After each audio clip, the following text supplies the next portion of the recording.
bola sepak di Indonesia sekarang? Okey, bola sepak di Ini Indonesia pandangan coach. sekarang sangat berubah kerana Erick Thohir. Erick Thohir Pak Erick adalah Thohir. apa ini? Pengurus atau yang mengendalikan Ketua Umum saham PSSI. Inter Milan. Jadi Saham Inter Milan ya. beliau punya networking di seluruh dunia cukup bagus. Dan Iya, benar nih guys, benar. Ini akan sangat teruji lah bila mengendali PSSI dengan mengendali Inter Milan adalah dua hal yang berbeda. Yeah. Contoh kemarin lawan Argentina tetap dijalankan, cuma yang jadi kecewa kerana Messi tak datang. Yes. So Messi. Oh, yang perlawanan mula-mula dia jadi ketua saya umum lihat kan? dia sangat profesional, tapi apakah community dalam PSSI bisa boleh bekerjasama dengan dia lah. Ada Ratu Tisha juga. Ratu Tisha dan Erick Thohir ini akan membuat perubahan yang besar. Cuma kita Betul. Bila melihat ya apa yang telah dilakukan oleh Pak Erick Thohir, ini yang membuat saya tertarik ya guys. Karena sejak Pak Erick Thohir memimpin PSSI, Indonesia telah jauh berubah ya. Dari segi ranking, dari segi kualitas pemain, dari segi penampilan, dan juga dari segi manajemen PSSI itu.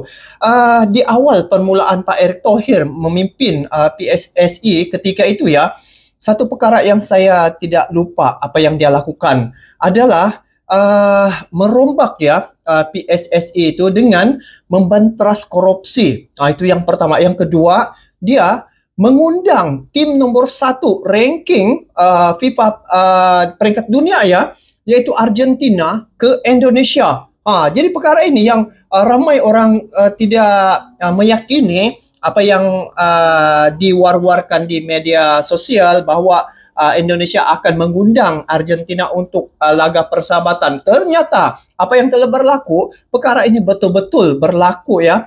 Argentina hadir di GBK laga persahabatan dengan timnas Indonesia. Jadi bila melihat sekarang ini di ASEAN nih, satu-satunya yang telah lolos ke putaran yang ketiga adalah timnas Indonesia. Jadi bila saya melihat siapa yang menjadi mastermind-nya, tidak lain dan tidak bukan adalah Pak Erick Thohir. Yang ini yang ngobrol sebentar tadi itu adalah mantan pelatih asal dari Malaysia yang pernah melatih salah satu klub di Indonesia. Jadi ini adalah pernyataan beliau kerana beliau sendiri melihat bagaimana perkembangan sepak bola di Indonesia. Dan memang satu perkara yang dia tidak lupa ya, sepak bola di Indonesia ini memang gila ya. Suasana dalam stadion sana saya rindu sangat, ibarat pergi perang. Itu katanya guys. Jadi apabila saya sendiri datang ke Indonesia,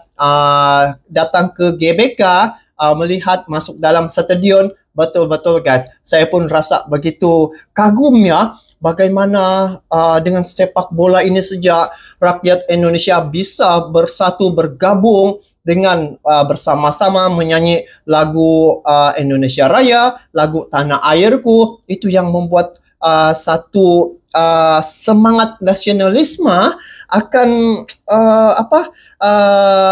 menyerlah ketika perlawanan sepak bola di Indonesia. Dan apa yang telah saya saksikan, semua masyarakat Indonesia, pendukung-pendukung timnas Indonesia telah memberi dukungan seperti ya, bila melihat ketika kita melihat sinetron-sinetron peperangan ada yang membawa bendera tuh guys. Di situ saya dapat melihat supporter mengibarkan bendera. Mungkin itu adalah bendera dari klub mereka masing-masing, tapi oleh kerana timnas ini bermain, klub-klub di seluruh Indonesia bergabung memberi dukungan yang penuh terhadap perjuangan timnas Indonesia guys.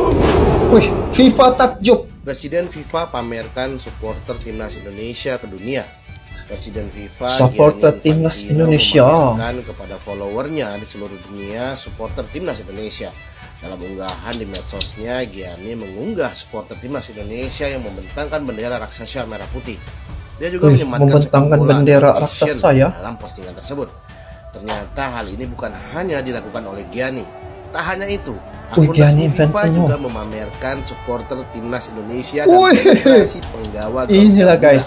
saat tampil Hei. di Piala Dunia Under 17 Saya sudah merasa nih guys di Piala GBK. Dunia Under 17 di Indonesia menghasilkan drama yang mendebarkan, penampilan individu yang sensasional, dan timnas juara yang membuat sejarah, yaitu Jerman. Tulis akun media sosial resmi milik FIFA.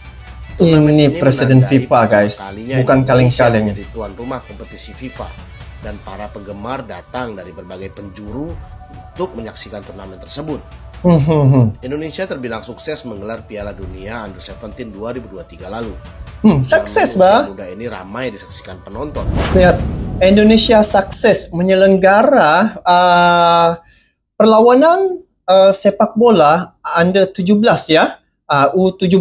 Jadi bila pernyataan ini dilontarkan ya, Indonesia sukses menyelenggara piala bertaraf dunia ya, ini bermakna dari segi keselamatan dan juga dari segi persiapan ya, untuk siapapun bertandang ke Indonesia, tim-tim lawan ya, dari segi sepak bola sudah pasti terjamin dari segi keselamatannya. Hari ini bila melihat Bahrain mewar-warkan ya, menghebohkan bahwa Indonesia ini adalah satu negara yang boleh membuatkan mereka rasa takut ya dan terancam. Itu pernyataan daripada pihak Bahrain setelah diserang ya oleh netizen Indonesia apabila Bahrain kan melakukan kecurangan terhadap Indonesia. Apabila berlaku begitu, Bahrain menggunakan ini sebagai alasan untuk tidak datang ke Indonesia. Dia membawa venue perlawanan itu ke tempat yang lain. Jadi ini sangat merugikan Indonesia sebenarnya. Tetapi kalau benar Bahrain tidak datang ke Indonesia, dia akan otomatis kalah. Bahrain akan kalah guys, secara tidak langsung 3 poin itu akan dimiliki oleh timnas Indonesia. Timnas Indonesia otomatis menjadi pemenangnya. Merinding melihat dukungan supporter timnas Indonesia waktu melawan Korea Selatan dari ujung barat sampai ujung timur.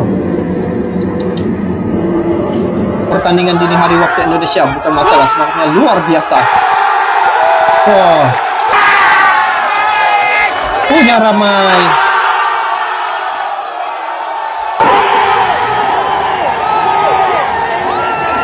Ini seolah-olah berada di stadion ya.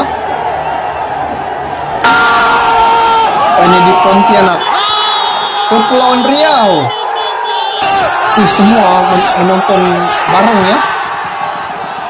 Cilegon, Medan,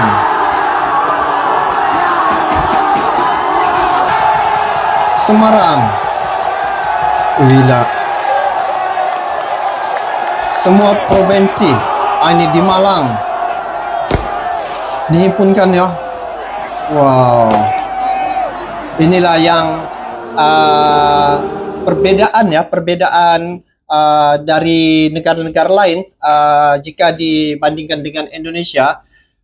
Dari segi pendukung timnas Indonesia itu, walau di mana mereka berada pasti seru dan juga ramai ya. Jadi ini yang dikatakan sehingga sepak bola di Indonesia ini, kata mantan pelatih dari Malaysia ini, dia katakan sangat gila. Kenapa? Suasana dalam stadion itu ibarat mereka seperti perang. Bukan saja dalam stadion, malah di luar daripada stadion juga turut ramai ya pendukung-pendukung timnas Indonesia. Jadi hari ini apabila Indonesia dari segi penampilan pemain-pemainnya pun cukup baik ya, orang pun akan bertambah suka melihat penampilan timnas Indonesia. Jadi bila melihat ya keunikan yang ada pada Indonesia nih, dengan sepak bola saja mereka dapat mempersatukan rakyat Indonesia tuh, walau di mana juga berada, asal main bola ya, ataupun sepak bola itu diadakan walau di Arab Saudi, di Korea ataupun di mana negara pun, disitulah tuan rumahnya Indonesia. Telah terbukti ya apabila beberapa seri perlawanan yang dihadiri oleh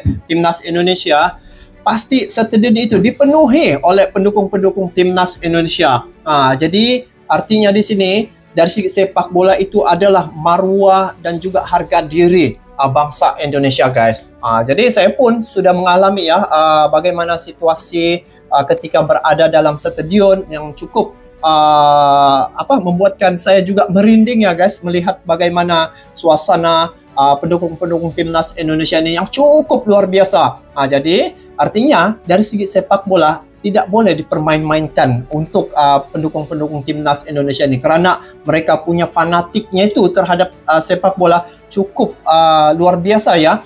Sehingga saya sendiri mengalami bagaimana saya merasa apabila memakai kaos dari Persib. Saya datang ke Jakarta memakai baju Persib itu. Wow, dalam komentar-komentar dalam YouTube saya guys, mereka mengatakan tidak boleh pakai baju Persib ketika datang ke Jakarta. Bermakna dari segi mereka punya fanatiknya itu terhadap klub masing-masing. Memang saya pun rasa takut juga guys karena berlaku hal seumpama itu. Jadi ini membuktikan bahwa persepak bolaan di Indonesia itu memang seperti darah daging lah. Tetapi satu perkara yang menjadi keunikan, sungguh pun berlaku seperti Persib dan juga Persija tidak boleh, kiranya tidak boleh masuk kawasan lah. Tetapi apabila timnas Indonesia bermain ya, tim nasional, di situ klub-klub seluruh Indonesia bergabung memberi dukungan terhadap pemain-pemain timnas Indonesia. Jadi guys,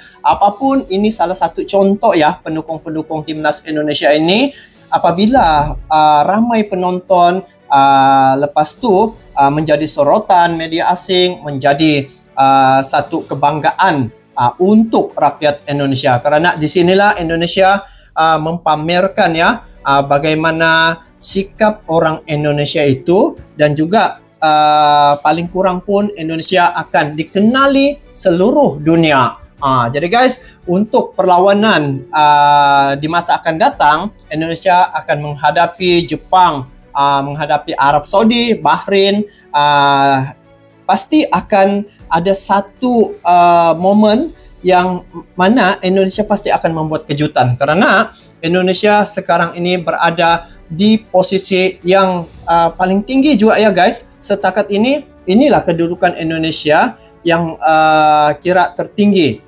Jadi kalau sampai lagi ke Piala Dunia, pasti Indonesia akan lebih kuat lagi, dan paling kurang pun di ASEAN ini ada wakil dari Asia Tenggara yang sampai ke Piala Dunia. Kalau sebelum ini guys, kita sudah tahu lah bagaimana negara-negara Timur Tengah yang sentiasa mendominasi sepak bola. Hari ini kebangkitan salah satu tim dari Indonesia yang sama seiring dengan tim-tim Liga Eropa sana yang menjadi kejutan ya pada tim-tim Timur Tengah.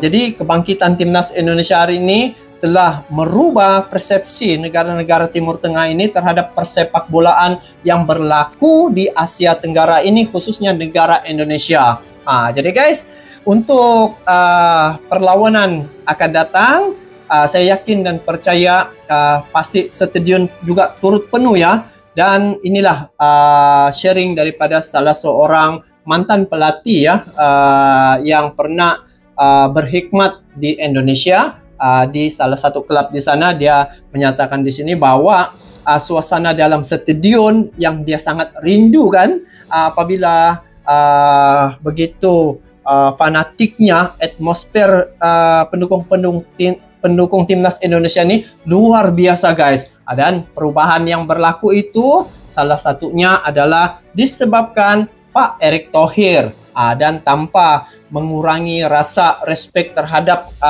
pelatih-pelatih sebelum ini, hari ini Pak Erick Thohir telah membuktikan bahwa timnas Indonesia bisa bersaing dengan tim-tim yang ada di Eropa, yang ada di Timur Tengah, karena hari ini Indonesia berada di putaran yang ketiga kualifikasi Piala Dunia 2026. Kalau tidak dicurangin wasit, sudah pasti Indonesia berada di urutan yang kedua selepas Jepang. Guys, ini membuktikan bahwa timnas Indonesia hari ini menjadi satu tim yang menjadi perhatian bukan saja di Indonesia, tetapi seluruh dunia tertumpu mata mereka pada penampilan timnas Indonesia, sehinggakan hak siar sebanyak 48 negara yang ingin menyiarkan perlawanan timnas Indonesia, guys. Jadi untuk teman-teman yang ada di Indonesia, sama-sama kita doakan ya agar perjuangan timnas Indonesia dapat sukses, dan kita terus mendukung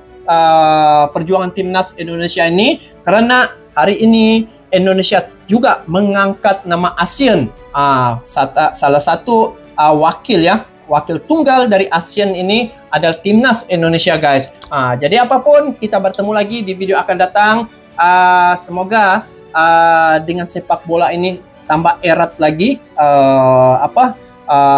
hubungan antara negara tetangga ya, Malaysia, Indonesia, Singapura, Brunei, dan juga negara-negara yang ada di Asia Tenggara ini. Hari ini kita sama-sama mendukung perjuangan timnas Indonesia, karena Indonesia adalah wakil tunggal dari ASEAN ini. So, itu saja, kita bertemu lagi guys di video akan datang. Sampai jumpa lagi. Assalamualaikum warahmatullahi wabarakatuh.